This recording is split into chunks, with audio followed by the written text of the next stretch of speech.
اعوذ باللہ من الشیطان الرجیم بسم اللہ الرحمن الرحیم۔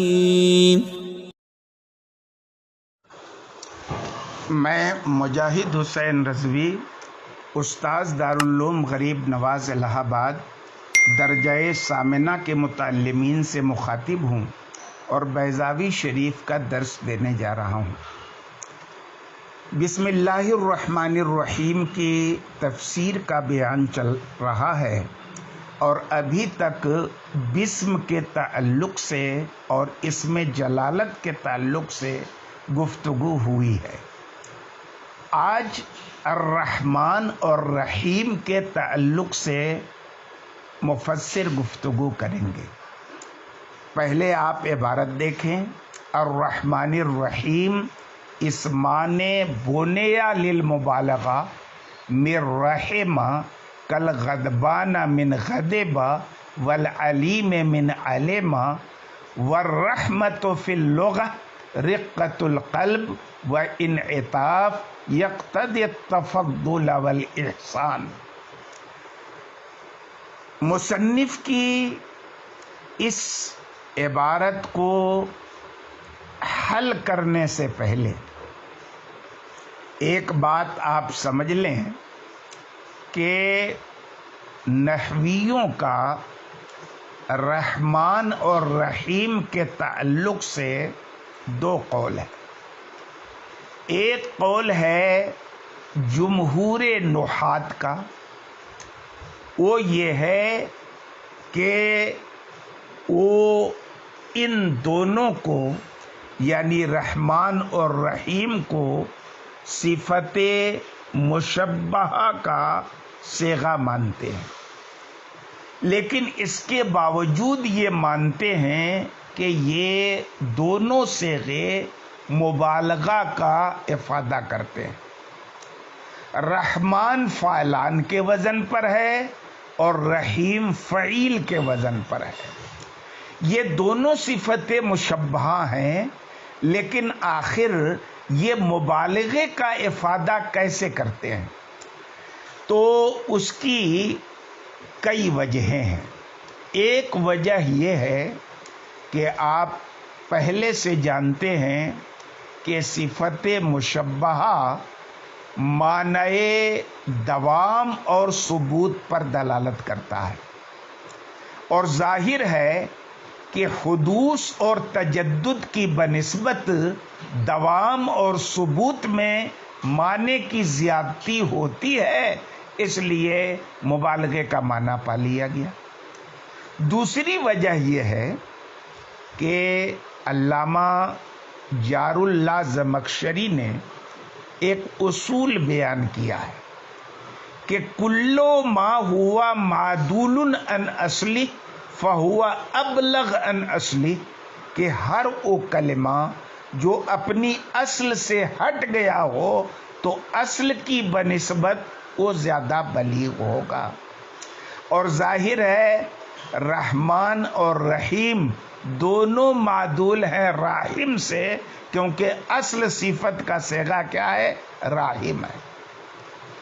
سیبویہ کہتے ہیں کہ بھئی رحمان تو صفت مشبہہ ہے، لیکن رحیم اس میں فاعل ہے جو مبالغے کے لیے موضوع ہے۔ بہرحال دونوں کے نزدیک رحمان اور رحیم صفت مشبہہ صفت کے صیغے ہیں۔ تو جب صفت کے صیغے ہیں تو مصنف کو صفتان کہنا چاہیے تھا، اسمان کیوں کہا؟ تو کہا کہ یہاں پر اسمان جو کہا ہے نا، یہ فعل اور حرف کے مقابلے میں کہا ہے، صفت کے مقابلے میں نہیں کہا۔ اور صفت کے مقابلے میں جب یہ اسمان نہیں کہیں گے تو اس میں ذات جو فعل اور حرف کا مقابل ہے وہ بھی، اور اس میں صفت، وہ دونوں شامل رہیں گے۔ اچھی بات ہے۔ اب ایک سوال پیدا ہوتا ہے کہ جب یہ دونوں صیغے مبالغہ کا معنی دیتے ہیں تو کہہ دیتے کہ رحمان اور رحیم کی وضع مبالغے کے لیے ہوئی. تو جواب اس کا یہ دیا کہ مبالغے میں لام غایت کا ہے صلہ کے نہیں. اگر وضیع کہہ دیتے تو اس سے ذہن کا تبادر اس بات کی طرف ہوتا کہ لام صلہ کا ہے، اور معنی یہ ہوتا کہ دونوں مبالغہ کے صیغے ہیں اور مبالغہ کے لیے ان کی وضع بھی ہوئی ہے.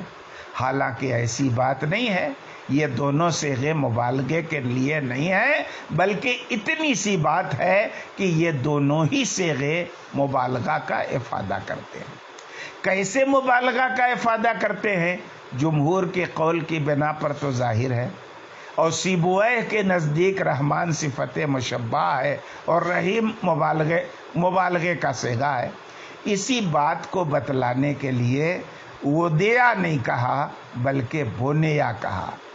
اس کے بعد قاضی صاحب کہتے ہیں کہ رحمان اور رحیم دونوں رحمہ یرحمو باب سمع یسمعو سے مشتق ہے، جیسا کہ غضبان غضب یغضب سے مشتق ہے اور علیم علم یعلم سے مشتق ہے. غضبان علم سے غضبان نظیر ہے رحمان کی اور علیم نظیر ہے رحیم کی. اب اس بنیاد پر اعتراض ہوگا کہ جمہور کے نزدیک یہ دونوں صفت مشبہ ہیں، اور صفت مشبہ متعدی سے نہیں آتا، صفت مشبہ لازم سے آتا ہے، اور رحمہ متعدی ہے جس کے معنی ہے رحم کرنا، اور رحمان اور اس لیے رحمان اور رحیم کو رحمہ سے مشتق ماننا یہ درست نہیں ہوگا. اس لیے درست نہیں ہوگا کہ ان کا مشتق منہ جو ہے نا یہ متعدی ہے، اور متعدی سے صفت مشبہ نہیں آتی. اس کا جواب مفسر نے یہ دیا ہے کہ رحمہ یہ متعدی تو ہے، لیکن اس فعل متعدی کو فعل لازم کی طرف منتقل کر لیا گیا ہے. اور منتقل کیسے کیا کہ کرما کے باب سے افعال خلقیہ آتے ہیں، فطری افعال، عادی افعال، لہذا رحمہ جو باب سمع سے ہے وہ منزلہ لازم کے ہے کہ جیسے آدمی کی جبلت آدمی سے الگ نہیں ہوتی، ویسے یہ رحمہ سے رحمت الگ نہیں ہوتی. اس لیے رحمان اور رحیم کو رحمہ سے مشتق ماننا درست ہے. جیسا کہ علامہ جار اللہ زمخشری نے رفیع الدرجات کو بمنزلہ لازم کے مانا ہے، یعنی جس کا درجہ بلند ہو. رفیع الدرجات کا معنی یہ نہیں ہے کہ جس کا درجہ بلند کیا گیا ہو، اس کا معنی جس کا درجہ بلند ہو. تو رفیع یہ دیکھیے بلند کرنا یہ متعدی سے مشتق ہے، لیکن اس کے باوجود صفت مشبہ ہے، مرتفع کے معنی میں ہے، کیونکہ رفع کا معنی بلند کرنا ہے، اور اس کو بھی اسی طرح سے لازم کی طرف منتقل کر کے مشتق مان لیا. آج کے سبق میں اتنا ہی، باقی انشاءاللہ کل.